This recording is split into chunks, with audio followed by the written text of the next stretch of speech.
I want to spend the rest of my life working towards being best friends, like SOLE, soulmate. This is the person, the one that I've chosen, that I want to experience those deepest levels of intimacy together. I think that's the target. Along our journey, we're going to have highs and lows and good and bad and ugly and all of it. Are we working towards having those deep, deep moments of connection?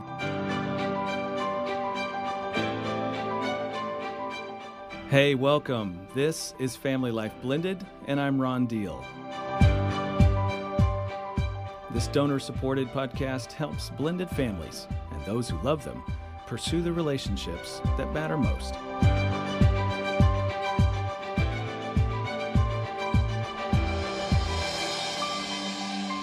I'm so glad you've joined us in this journey.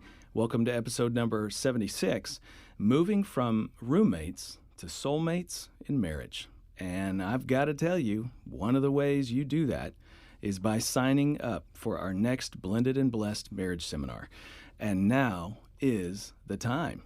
Blended and Blessed is our annual worldwide live stream, and it's just 2 months away. On Saturday, April 2nd, 2022, we're bringing together speakers and worship leaders for a day of practical teaching about healthy blended family living. You can join us live in Texas at our host church, Houston's First, or you can join with others in your local church. Now, let me just say, you can also sit at home and stream it on your laptop or your smartphone, but you will miss out on the experience of being with other couples just like you and learning from their experiences. That's really liberating and encouraging. We've seen that in our audiences in the past, but you have to take that step. You have to connect with other people. Now, some of you will even tell your pastor about this event so your church can host it for other people. It's very easy to do. Learn all about that and how you can register at blendedandblessed.com. That's blendedandblessed.com. I sure hope you'll join us. Okay, if you're like Nan and I, there are times when you're just not romantically connected in your marriage.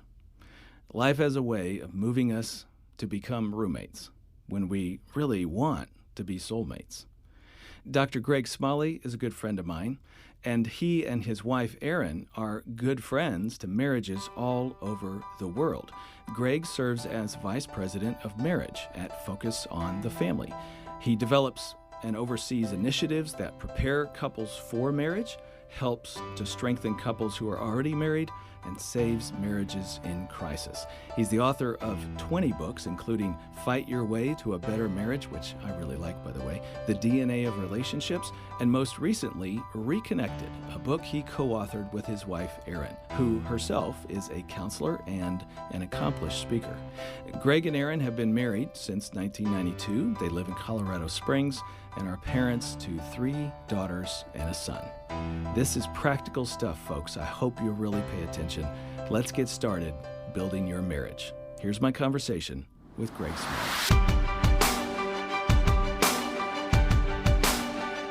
Greg, it's great to be with you. Thanks for joining me. Oh, my pleasure. Always good. We go back a long ways. And yeah, really long. Too much trouble to talk about. Exactly. No, you're a good friend, and I appreciate you and what you and Erin do. Oh, thank you. You guys are deeply invested in helping couples. You've been on the therapy end of things. You've been on the marriage enrichment end of things for a very long time in a lot of spaces. Let's just talk about it, because anybody who's married longer than a minute has had some moments in their marriage where they didn't feel good about how things were going. I'm certainly someone with that testimony. And so let's just talk about the drift and what happens and what are some of the things that pull couples apart, turn us into roommates. Yeah, we hear that a lot. We hear sort of this idea that, hey, I love you, committed to you, but man, I just feel like we're nothing more than married roommates. And actually, that's about what my wife Erin said 8 years into our marriage. And so I just had finished my doctorate. I just had my very first marriage book come out. Perfect the marriage timing, right? You've always dreamed of. So while that is just being released, my own wife just in tears, just says, yeah, this is far from the marriage I've always dreamed of. And I just feel like we're married roommates. We've drifted so far apart. I don't know you. I feel like I'm sleeping with a stranger. And of course, I'd love to say that I met that statement with just total compassion and empathy and deep understanding. I defended myself. I rationalized. I gave every excuse, tried to reframe. And yet, when I really was willing to hear her, I realized that that's exactly what had happened, is that we had drifted. And I think for a lot of couples, they go through that, and then they try to do bigger things like, well, let's make sure we're doing date nights. Let's go on a vacation. Let's do a holiday. Let's do something big.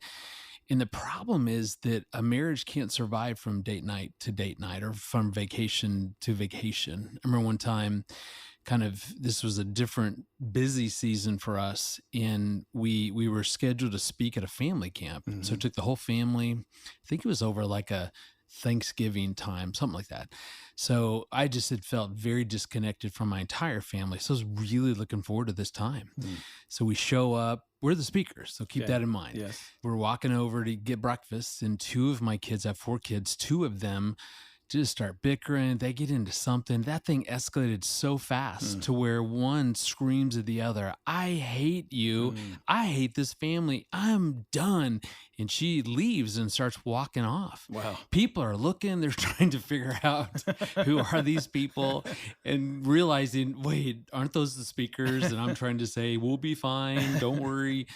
And I was so mad. I gathered my family. We tracked down Murphy, who had stormed off. We get everybody back in this little cabin right by the lake.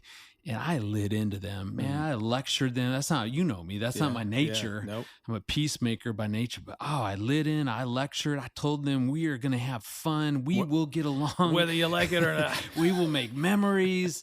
And then I just stormed out of the cabin, slammed the door. I'm sure wide-eyed family members just looking at each other like, what just happened?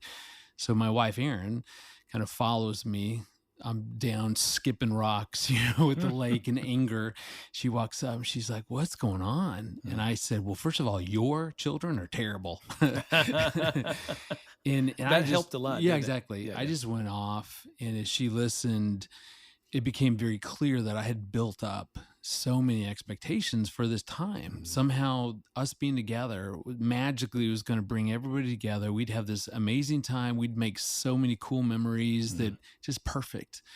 And once I realized that none of these things can ever live up to that, I kind of went back in and apologized to the family. And I explained, I felt so disconnected, so was hoping this would be such a cool time. But I'm letting that go. I said, that's on me. That's my expectation. And I release you guys. And honestly, I wish I could give you the Hallmark ending that, we had the best time and it was magical, and it was fine. We did make some memories, and there was other conflict that happened.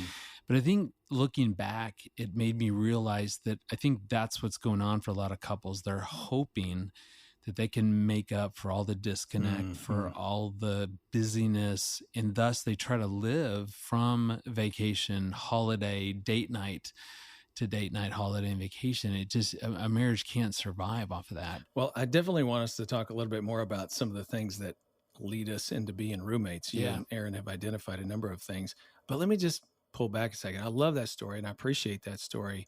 And one of the things those of us that are in marriage and family ministry know is that our own families are not perfect. Right. Nan and I have been in counseling numerous times in our 35 years, and I suspect we will again at some point. I mean, I've tried to help you. It's just really hard and difficult. But you're not that good. So, that's well played. Yeah, tit for tat. All right. Thank you. So I've said so many times, you're always going to be working on your marriage because God is always using your marriage to work on you. And so as soon as you feel like we've arrived, if you're humble enough to listen, he'll show you that next piece of you that's right. that you have to deal with. And usually it comes out in a relationship environment. And it's sort of like, but why can't we get it up? Well, because we're working at this. And there's a discipling process that's going on within it. And I'm also pleased to hear that you, like me, have the spiritual gift of defensiveness. Oh, I'm very good I'm at that. amazing at it. Yeah. I'm so well trained. One of my Oh, other man. spiritual gifts, by the way, is sarcasm, Oh, which I that's just used. perfect. So We're like brothers. We're like I know. twins. And so it's easy to put up those walls and react. And what do you mean you're upset? What do you mean you're disappointed? You don't know my heart and my intentions. And next thing you know, the other person's feeling unheard and not Right. listened to. And now things are getting worse, not better. If you, the listener right now, are going, oh gosh, I think that's us, or there's some element in any of this that you can relate to, okay, good. You're normal, and let's just keep talking about what this stuff is, Yeah. put words on it. Okay, so you guys have identified some characteristics Yeah. of roommate marriage situations. Right. Let's walk through a few of them. Tell us about them. Yeah, definitely.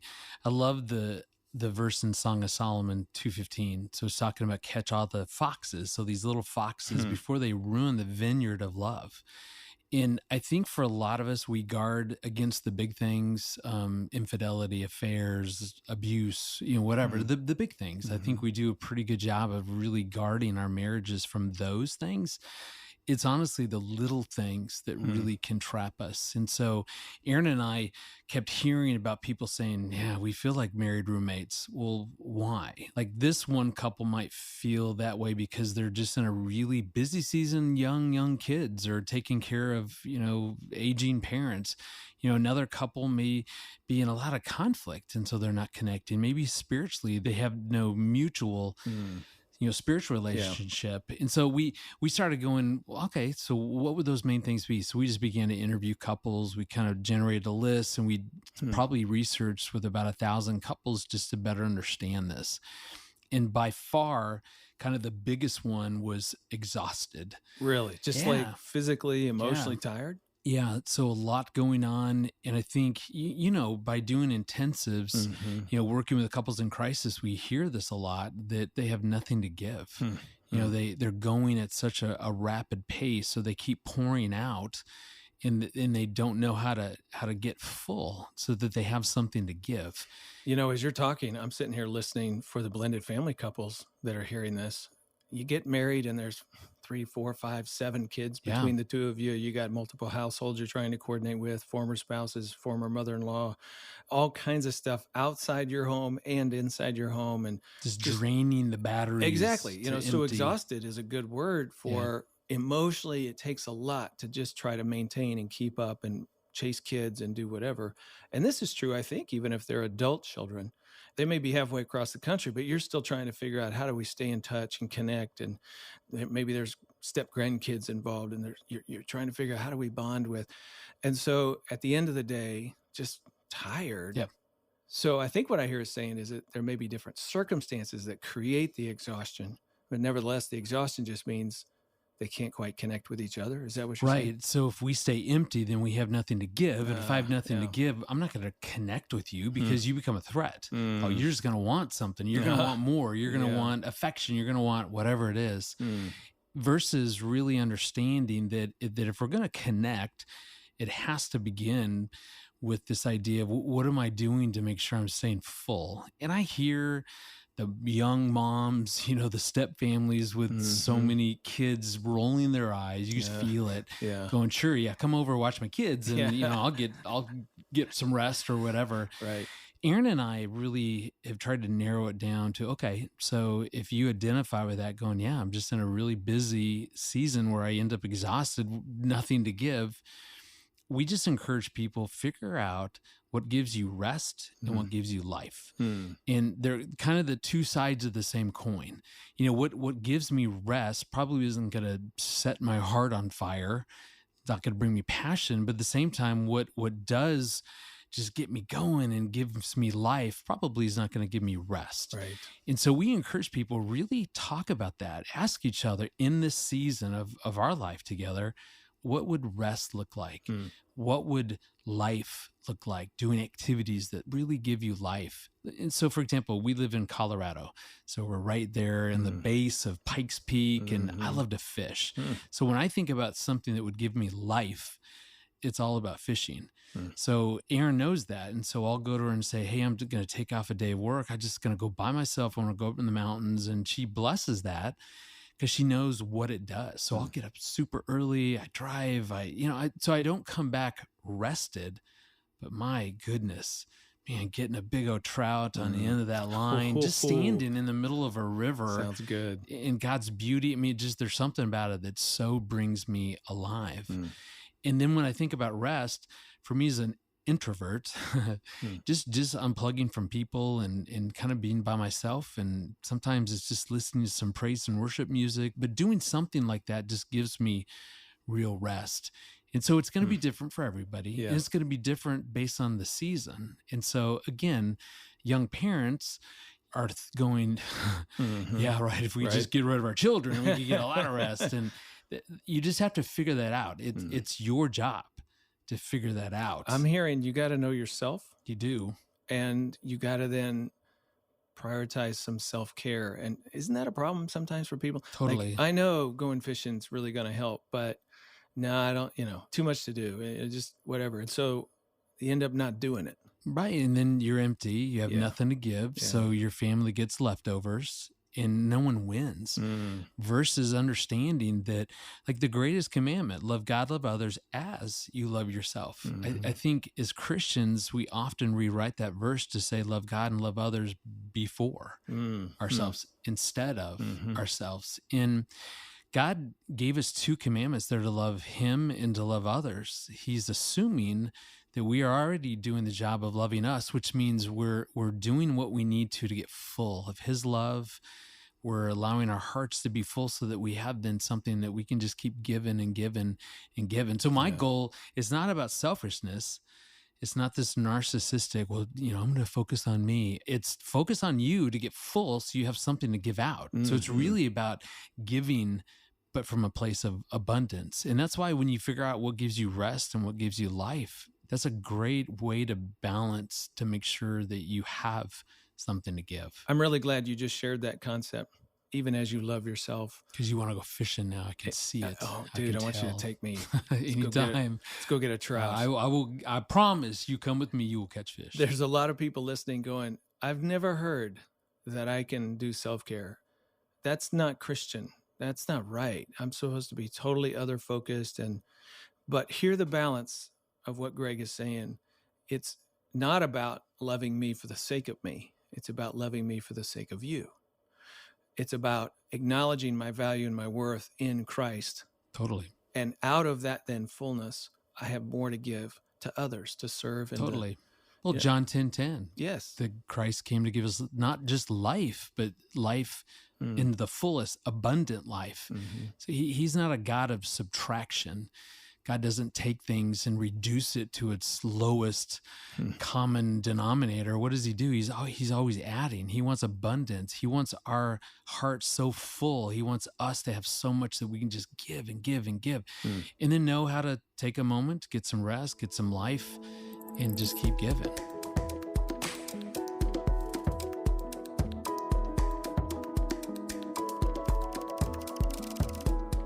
So what are some other characteristics of roommate relationships? Yeah, I think busyness, obviously, duh.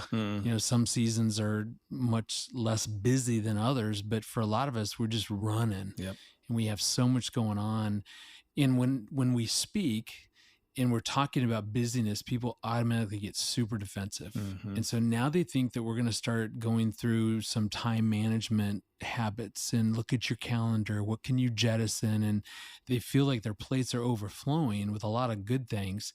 And we always tell them, relax. We're actually not going to do that. We're actually going to show you, let's look at your plate, because we guarantee there's things that are happening already that you could take advantage of. So we just tell people, just relax. We're not going to add. We're just going to show you that you're doing things. For example, one of my favorite researchers, I know you respect this gentleman as well, John Gottman. So he's done some of the best research. He found something called a bid for connection. And as I've learned and really understood this has made a huge difference in my marriage. So what he found is that throughout the day, all of us constantly are turning toward our spouse. We're making some sort of bid for connection. For example, the other day, Aaron and I were just driving down the road. approaching me is my very favorite vehicle. Like if I had money, if I could buy whatever I could, this is what I'd get. It was a Ford F-150 Raptor. Oh, wow. So Google that if you want to see an image. It's beautiful. Sounds It'll bring great. tears to your eyes. So it's approaching, I can tell. And so I say to Erin, oh, look, there's a Raptor. Now she, in that moment, that was actually a bid for connection. I'm basically saying, hey, would you for a moment be interested in what I'm interested? Join me in this celebration of what could be. Exactly. Because I can tell you on no level does my wife care at all about vehicles, much less Raptors. I mean, she's like, just buy me something and give me the keys and I'll drive it. She's hearing Raptor, like that's dangerous, right? Right. A dinosaur, Yeah, like exactly. run away. You don't want to go toward that. She knows, because I've said it a million times, she knows what it is, but that's not her thing. Yeah. But it's my thing. And so in that moment, she had a couple choices. She could turn away and basically ignore me, keep texting on her cell phone or scrolling through, Facebook, whatever. So she could turn away and ignore me. She could turn against me and actually say something snarky like, come on, we're in ministry, as if we could ever afford an expensive vehicle like that. Give it up. Come on, you're being ridiculous. So she could have turned against me, or she could turn towards that connection, which is what she did. Just simply, she went, ooh, she goes, oh, the red one? I was like, yes. She's like, oh, that's cool. She's like, why? I know you love those. Why do you like that so much? Oh man, it's so fast. It has 0 to 60 in like 6 seconds. And we literally had maybe a 10 to 15 second connection. But it was a connection. Right. It was a micro connection. Right. Those are the things that are happening constantly throughout the day. Oftentimes we ignore it or we turn against it versus really turning towards. Like Erin will come home. Erin loves her idea of a Ford Raptor is bargain shopping. Like that's her Raptor. That's her Raptor. Now, on no level do I have any interest in, I hate to shop. I go one time to the Dillard's New Year Day sale. I get a couple things. I'm good for the year. But Erin loves the bargain shop. And so she'll come home. She'll walk in the door with her bags. She'll set them down. She comes up to me and she'll hold up an item and she'll say, guess how much this originally was. Now it's like we're playing The Price is Right all of a sudden. Now I've learned that I've got to guess high, or she doesn't care. So I'm like, I don't know, like $150, not even close, $200. I'm like, whoa. Again, could care less, but I'm turning towards her. She's making a bid. And she'll say, guess what I paid? And I know if it's like under $10, it's a real exciting bargain. So I'm like, I don't know, like $9.99, not even close. $8. I'm like, not even close. What? And that's when you say, honey, you're amazing. Exactly. With how the stewardship you're displaying for our finances is amazing. The point is, again, I have no interest in clothing, but she was making a bid. Yeah. I can turn towards that. And that's one of those things in the busy season, you may not have the capacity to add, let's do a date night, let's go on a vacation. But you can really notice these little tiny bits, and they can be anything. A phone call going, you got to hear what happened to me. I can choose. I can say, hey, I'm right in the middle of something. I don't have time, or, hey, let me call you back in 5, whatever. But I can turn towards that. And the more that we do that, those little micro connections, they add up. Wow. And so for that busy person, relax. They're already happening. Just do your best to turn toward those, take advantage of the 10 seconds, and just watch how those will add up. I imagine somebody's listening right now and they're feeling what I'm feeling, and that is... Do you want a Ford Raptor? I know. No. I know. Oh. Guilt. Oh, guilt. I'm feeling guilt. That's because worse. As I'm listening to you talk, yeah, that is a lot worse. As you're listening to you talk, I'm feeling, you know what? I missed a bid just this week. And it's like, wow, what do I do now? Yeah. Here's the good news. You will have dozens tomorrow. You will have more the next day. It's just going, can I really see the fact that you noticed that you missed a bid? I think is the true battle, is noticing them, seeing them for what they are. There will be plenty of times that we even know it and don't respond. Yeah. Okay. So how about the next one? How about the next one? And so I would just say to someone, don't be discouraged.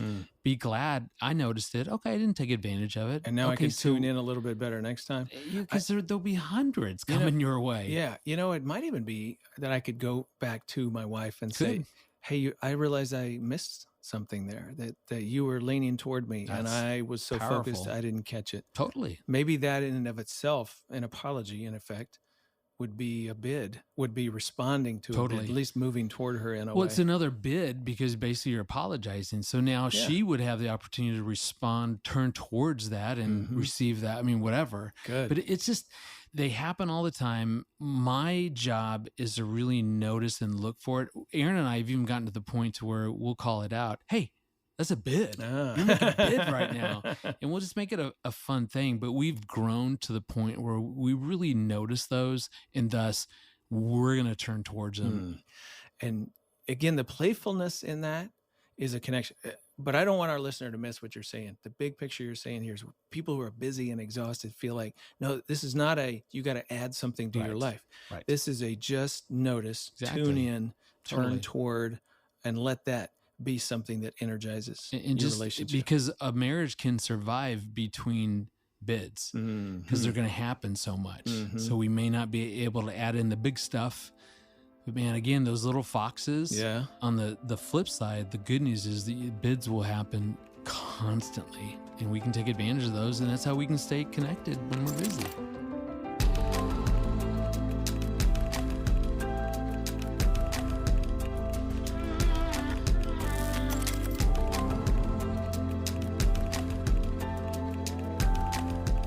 Okay, I want you to talk about gentle neglect. That's something you guys identified. What is gentle neglect? So you might even be listening on probably the biggest culprit of gentle neglect, which is our cell phones. You just think about how often you're laying in bed next to your spouse. This is your master bedroom. This should be a sanctuary from our kids. This is where we should connect and laugh and stay updated and be intimate. I mean, all of that is possible right there in our bedroom. And how many of us just at the end of a day just lay there on our phones and then someone gets tired, kind of rolls over and we drift off without any connection whatsoever. What I really began to notice is that there are like 1,440 whatever minutes every day. Not all of them is something I'd call sacred moments. So if you think about what goes on during the day, there's just a lot of mundane, there's a lot of routine, there's a lot of work, there's just stuff we got to get done. But there are moments that actually have a high relationship connection if we take advantage of it. So I would say laying in bed at night is one of those moments that we could take advantage of. And so gentle neglect is not something where we're trying to intentionally disconnect from our spouse. We just choose other things over them in moments that would have some great potential. I was watching a couple at a coffee shop, and I was actually writing this book called Reconnected. And they were so cool to see them. I knew them actually as a colleague from Focus. And so they didn't see me, but I'm watching them. And it was so cute. You could just tell it was like a day date. And so they had this big old breakfast burrito and they were kind of sharing it and they're just talking. And so I just walk over and I'm like, man, that is so cool to see you guys. It looks like you're on a date. And the wife was just really super excited. So the husband goes, I know, yeah, we just been missing each other. So there's just a way for us to connect. And I looked at her, I'm like, you seem so excited. She goes, I am, because this is the best breakfast burrito in town. And she's going on and on about the burrito. And he's like, wait, I'm excited because we get to connect. And she's like, well, no, I like that too. That's what I'm saying. Like a coffee date, that's a sacred moment. That has great opportunity for us to connect. It's just starting to notice those and protecting them when we're laying in bed at night, when we're, maybe we're driving together. That's a sacred opportunity. Right. And we can choose. Are we just listening to the radio? Are we texting someone else? Obviously not the driver, but and so it's a great conversation to have with your spouse to go, what would be 3 or 4 sacred moments that we really should protect. In other words, something that has a high connection potential. Come up with your own little list. And then both of you now are going, okay, so let's really work to guard that. And I'd be the first to admit there are plenty of times that Aaron and I drift off after we've been on the cell phone. And I get it. It's hard, Yeah, but it's tempting. But at least acknowledge they exist, and maybe what could we do to protect that? How about we charge our phones in the bathroom? How about we take 15 minutes, and look whatever, and then set an alarm. And when it goes off, now we're going to talk and just catch up and cuddle and whatever else. Let's talk a little bit about avoiding conflict. Ooh. Yeah. As a peacemaker. Yeah. And that's my life. I have a similar sort of innate thing in me. One of the things I did not know when I said I do till death do us part is that I did not know I was going to have to learn how to manage conflict. I was going to have to learn how to stay engaged in the midst of conflict when everything inside me says, run, get away from this, withdraw. This is not good. There's no good to be found here. Get away. Like developing that whole skill set has taken a lot of time, is taking a lot of time in me. How dangerous is it for couples to avoid conflict? It's very dangerous. I mean, the marriage experts, the researchers will tell you that if we don't deal with our issues, if we don't work through problems, then we just keep stuffing that, and you bury all those hurtful emotions alive. They're going to come back up. Buried alive. Wow. Yeah, you're going to have to deal with it sooner or later. And when it's later, then there's a whole lot of resentment that gets built up. There's a whole lot of pain and hurt. And usually it's intensified at that point. It comes out as an explosion versus recognizing, I think it's James 1:2 that says when trials come your way. So, another way to look at trials would be like a conflict. So when trials come your way, consider that as an opportunity. Now it's talking about joy. And so certainly joy can come from when we work through problems, but honestly, healthy conflict. So when we're trying to work through conflict, it's going to produce some amazing things. Like near where, FamilyLife originally was down in Little Rock. I don't know if you've ever been to Murfreesboro. There's a state park called the Diamond something State Park. And you can actually dig for diamonds. And if you find it, you keep it. Exactly. It's the only place in our country where you can actually dig for diamonds and keep whatever you find. So we went there one time as a family. And so we had all this romanticized what it's going to look like and what it's going to be. And maybe we find a diamond. Well, as you've been there, it's like a barren wasteland. It's just this big, dirty, dusty field that they plow up kind of nightly. It was hot, humid. It was disastrous. We're all sweating. We're covered in mud. I mean, it was the worst experience. And we certainly didn't find any diamonds, but people have. The Uncle Sam diamonds, a 40-carat diamond was found there. Yep. I think the point is that that's kind of what can happen from conflict. Conflict can feel like this dusty, barren wasteland. We don't want to be there. We want to avoid it. But there are diamonds buried there. And sometimes through conflict, as we walk through it and communicate and resolve and manage whatever's going on, it's like finding that diamond. There's benefits. That is a peacemaker, a conflict avoider. That's now my true belief is that I don't want to have conflict, but if Aaron and I are in conflict, there's some diamonds there. It's up to us to find them. And that's made a huge difference. I still don't ever want to fight, but inevitably we will. Now I'm willing to, as our buttons are triggered and we're reacting, as we take some time to settle down and come back, as our hearts are open and actually talk through, I know I'm going to learn something about me or Aaron or our marriage, something. There's some benefit. There's some diamond that's awaiting for us. And I think that's what's helped me really learn how to deal with conflict differently. I can imagine somebody going digging for diamonds and finding nothing like you guys did. Yeah. And then somebody says, you want to go back? Like, no, that's a waste of time. But if you did find something, do you want to go back? Oh yeah, let's go back. Like all of a sudden your confidence, your trust in your usness and your ability to eventually do conflict well goes up. Success breeds success. And so sometimes I think, and I know looking back at our marriage, it was so hard to be willing to try to engage in conflict in a constructive way until we learned how to do it. Like I had no confidence in our ability as a couple to do it, my ability to just manage me, let alone our ability as a couple. But as we were able to find those little success moments, then my confidence takes a boost. Right. I got a diamond. Like, okay, I can go back Yep. with the hope and possibility, believing that it gets better over time. And I think finding that first diamond is what's so hard. It's like, yeah, they say it's helpful to deal with conflict, but I haven't experienced that yet. Right.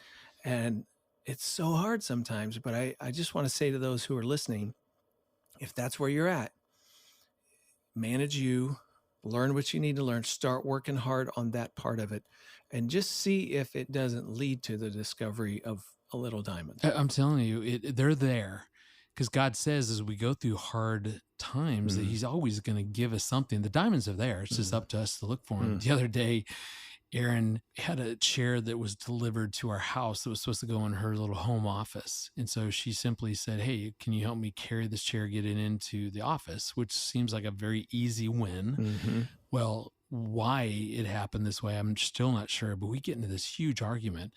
Like we were trying to carry the chair in, and it had to go over her desk. And so I'm telling her, just lift it up. And she's frustrated. I'm like, lift with your legs. And she's like, did you just tell me to lift with my, it just escalated into a conflict to where she snapped at me. Well, then that offended me. I'm like, you asked me to help you. Why are you yelling at me? So I simply set the chair down and left. I walked away.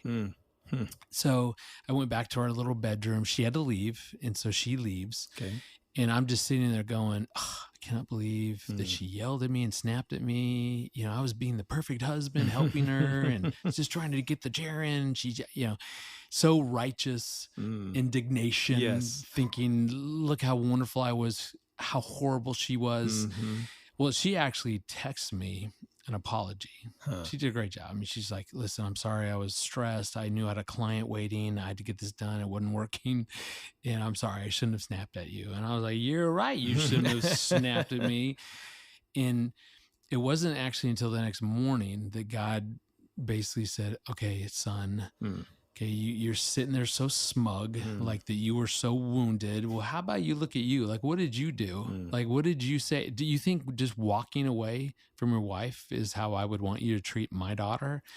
I finally realized that in my smugness, I had also, withdrawn, which is never a good thing for relationships. So, she instantly texted me an apology. It took me 24 hours, but we came back later on and actually talked about what had happened. And the diamond for me was understanding the season, starting a new private practice for her as a counselor. It was really stressing her out. She was having a really hard time learning how to balance, make sure she's there on time because we live really close to her office and she can run back. Anyway, all that I was able to learn something. That was one diamond.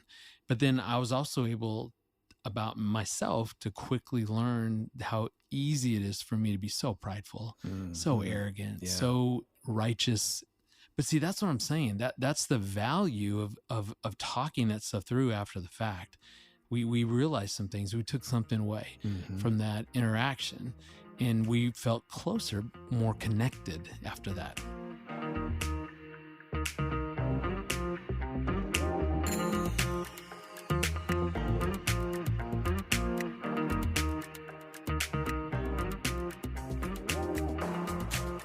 Again, if you're listening and you're just sort of processing what's going on, Greg and I are both talking about the imperfections in ourselves as husbands and in our marriages. And I'm not a good mover, apparently, of furniture. Apparently, that's a deficit in your character. And it's like, this is life, though. Like, we should never be surprised that we discover these little pieces of ourselves. Yeah. It is a part of our walk. Totally. And we keep working on our marriages, and we let God talk to you, and you heard it, and you kind of looked inward, and that's the thing to do. I think sometimes people feel like, when are we ever going to arrive? Never. Right. I mean, I will hold to that. Never. We're on the journey. We'll never arrive. Until Jesus comes. That's right. And that's when it'll happen. Okay, let's turn the corner. And that story was a great transition. Okay, so we've been roommates. How do we become what you guys call soulmates. First of all, what do you mean by soulmates? We don't mean sort of this magical, the one. The one, okay. If we're searching for this person. Because when you find them, you never have to do anything. So work it'll be hard. perfect. Yeah, magical. Okay, amazing. so not that. Yeah, God is not a matchmaker. There is no heavenly.com. He gives us free choice, free will. We get to choose who we want to spend our life with, which means I'm choosing a human being who has issues and who will be prideful at times and who will hurt me at times. And the point being, a soulmate is, I would define a soulmate as this person that I've entered into a covenant marriage relationship with, that I want to spend in the rest of my life working towards being best friends. Like this is like soul, SOLE, soulmate. This is the person, the one that I've chosen, that I want to experience those deepest levels of intimacy together. I think that's the target. Along our journey, we're going to have highs and lows and good and bad and ugly and all of it. In are we working towards having those deep moments of connection? We're not always going to stay there, but we can certainly work towards that. That's the goal. So what are some things that people can do to help move them in a better direction? Yeah, I would say one of my very favorites is a woman researcher followed, I think, 300 couples for over 20 years and just studied them. But what I like, she looked at those who had a strong marriage, a successful marriage, and what was different about them. Yeah.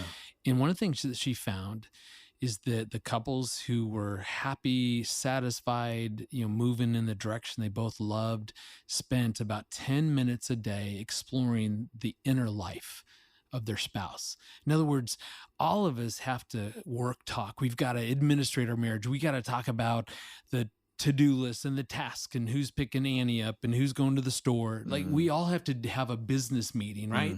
Because it takes a lot to run a family. Yes, it does. But the problem is the work kind of stuff will always come at you. You don't have to even try to have to talk about that stuff. It's just going to happen. If that's all you ever talk about, the relationship becomes super boring. As a matter of fact, we've seen that the couples get trained over time that anytime we have a conversation, it's just going to be a business meeting and they quit talking. And versus Aaron and I have to be intentional to go, we need at least 10 minutes a day exploring the inner life. In other words, the emotions, the fears, the anxieties, the dreams, the good, just that kind of stuff.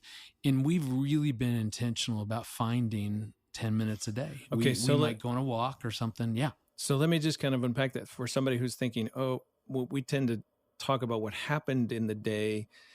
How would we take that conversation and go deeper with it? A great example is Aaron and I usually every day will ask this question to each other. What was the high of your day and what was the low of your day? And it just opens up the conversation about, okay, the high of my day, this was it. Why? Why did that fill you up so much? You get curious about it. And you just explore that. So you're in your mind, you're going, okay, this is not the time to have a business meeting. So I'm going to stay away from any of the to-do lists and all that stuff, budget, all of that. We're not going to talk about that. I'm just going to stay focused on what was going on deep in your heart. How did you feel? And, what was the low of your day and why? What happened? Oh, that happened. Ooh, how'd that make you feel? Oh, what's going?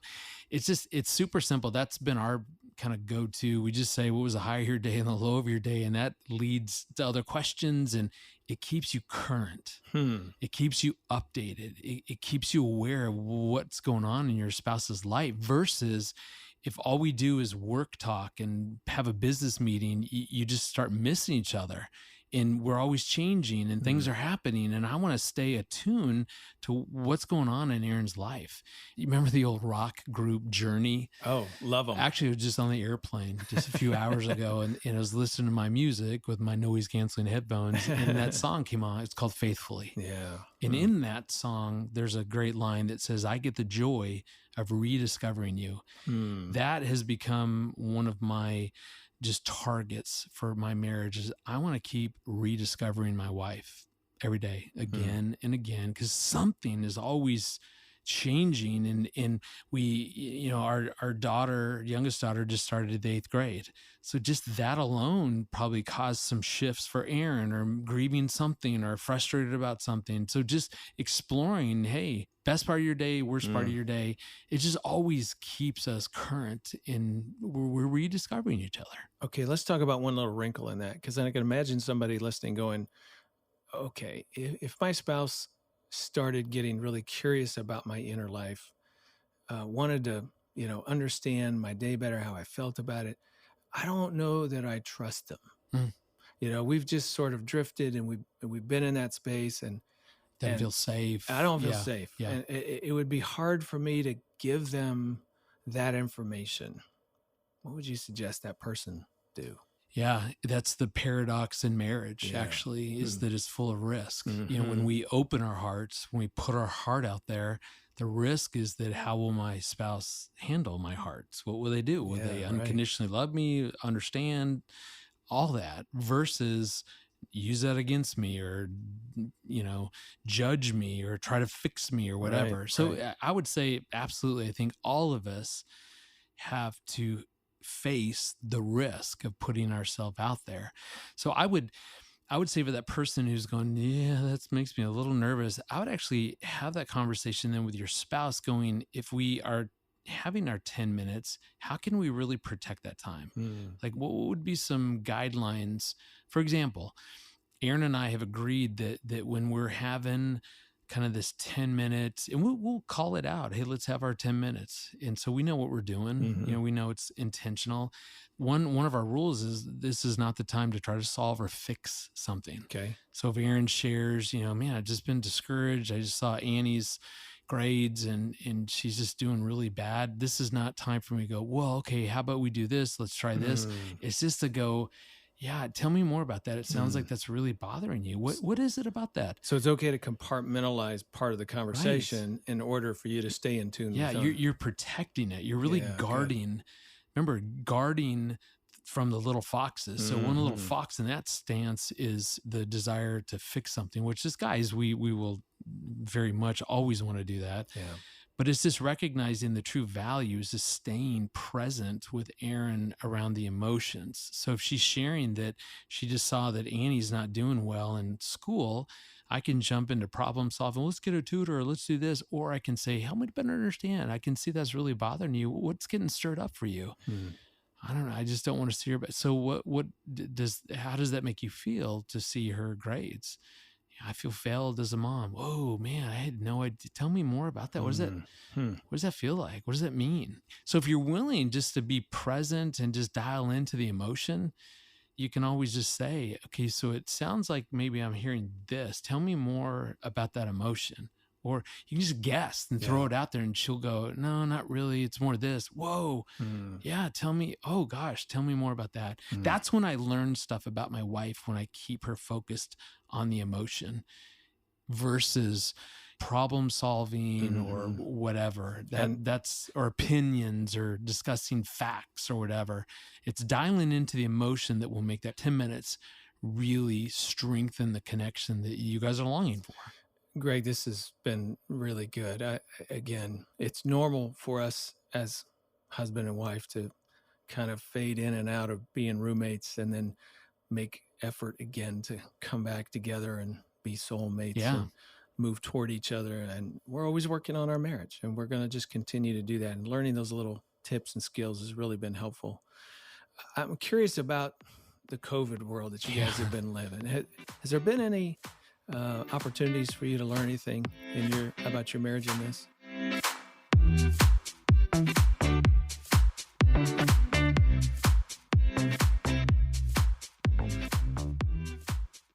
You've been listening to my conversation with Dr. Greg Smalley. I'm Ron Deal, and this is Family Life Blended. In just a minute, Greg is going to share how the pandemic helped him have a significant insight into his own marriage. So stay tuned for that. If you'd like more information about my guest, you'll find it in our show notes, or you can just check it out on the Family Life Blended podcast page at familylife.com/blended podcast.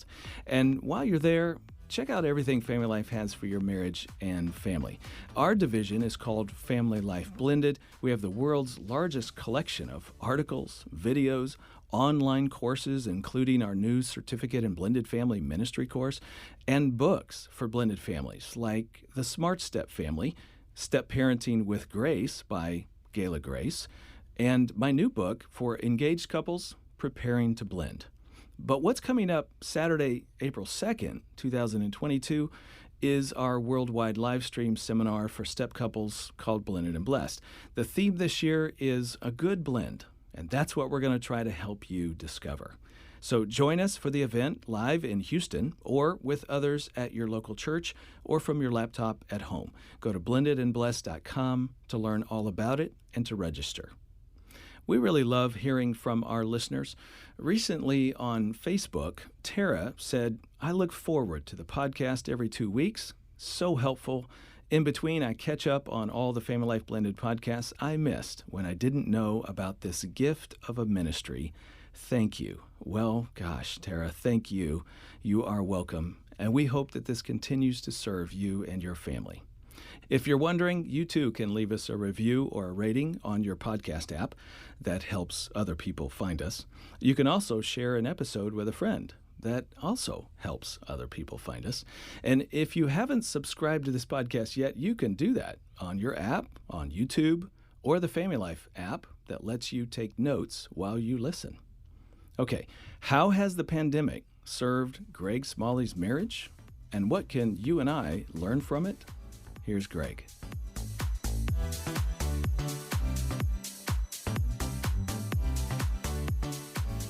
I probably had one of the biggest epiphanies in my marriage, just insights that I've had in a long, long time. When everything got shut down, and actually our adult kids came back home, and we just all wanted to be together. It was fantastic. I loved that. But a couple of days in, Aaron sat all of us down and said, "Okay, hear me. I have been cooking 3 meals a day for all of y'all, and I'm done. That's too much. I'm exhausted. I'm done. Someone else has to do the cooking." And so, being the spiritual leader of our family, I cast lots, of course, and I lost. You lost. and so I became the default chef in our family. And actually, I was like, I've always wanted to kind of do that. What a great time! So I began to cook.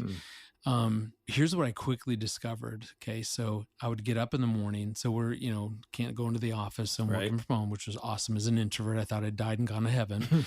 But so I'd get up in the morning. I'd kind of rummage through our freezer looking for some meat, and then I'd find it and go. And then I would, go on Pinterest and just type in whatever the meat was. And I'd find all these really cool recipes. So that's kind of what I was doing. But throughout the day, then I would worry. Like, what time do I got to thaw the meat? Do I have all the ingredients? Oh man, when can I go to the store? Some's dairy free and some are gluten free, and how will I do it? I just found that I would worry and fret seriously all day long preparing for dinner. And one day, I was looking for some recipe on pork chops. Okay, found some pork chops. So Aaron walks in. And I'm like, "Hey, help me decide here. It's either honey, pork ribs or garlic pork ribs. I can't decide. What do you think I should cook?" And she literally pats me on the bottom, which I was totally fine with, kind of smacks me on the bottom and goes, "Hey, you got this, chef." And she kept going. And I was so offended, not because of the patting me on the hiney, but because she wasn't willing to help me. And I literally said to her, "Hey, no. I can't make all these decisions. Like, help me. Just choose one and I'll cook it." And she really was going, "You got this." And then all of a sudden it was like a light bulb went off. And I went, "Is this what you felt like for the past 20 years? Did you used to worry throughout the day on what to cook and all the details of cooking?" And she just gave me this beautiful smile. And honestly, Ron, it was in that moment that I went, oh my goodness, my wife has felt totally alone for many, many, many years around cooking. And it just made me realize that there were areas of our marriage that either one of us felt super alone.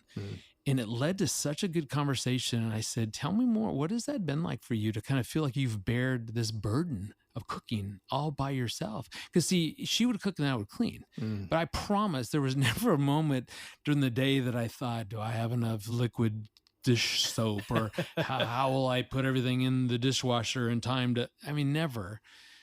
But she had really had to deal with all those details alone. And it's such a simple thing that had such a profound effect, because it just led into a good conversation about what was that like? And then what other areas of our marriage did you feel alone? And actually, she even asked me that, and paying the bills was one. Exactly for me, the same thing, is that I had to do that all on my own. I did it. She cooked. I did that. But it became such a cool thing between us going, we don't want either of us feeling alone. So what would connecting around some of that, even if I was going to be doing the cooking, even if she was going to start paying bills, we didn't want to create another system to where someone felt truly alone in that. Right. And I would encourage you, be courageous enough to ask your spouse, are there areas in our life together, in our marriage, in our family, where you feel alone, like you're doing something all by yourself, you're bearing that burden fully? You know, when it talks about in the scriptures to bear one another's burdens, it means two things. Either we assist, so it's like, it would be the difference between a backpack and a steamer trunk that we're trying to carry around. So if Erin feels alone and feels like something's beyond her ability, like she's carrying around a big old steamer trunk, how can I help her? How can I bear that with her? Or so we could either assist or remove that thing completely. So cooking now has become something I said, I want that. And yet we figured out how to do that to where I don't feel alone. And it's been great. And so be courageous enough, have that conversation and really talk about that, and discover there probably are some areas that you guys just doing what you do, and you're going to do it probably without complaining, but it's that we don't want our spouse to feel alone in doing that stuff. So how could I either assist or even remove that thing completely? That would be the goal. That is a good word.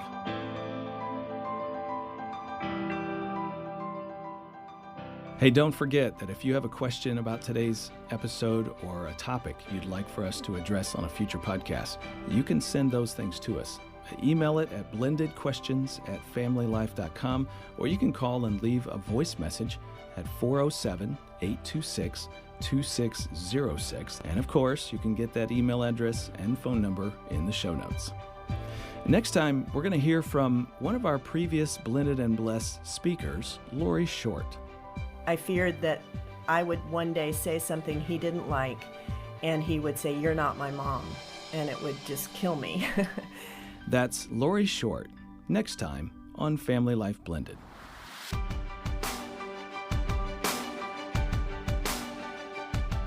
I'm Ron Deal.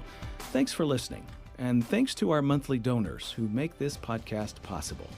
If you'd like to join our Family Life Partner Program, or just say thank you with a donation, look in the show notes for a donation link. Believe me, every dollar helps.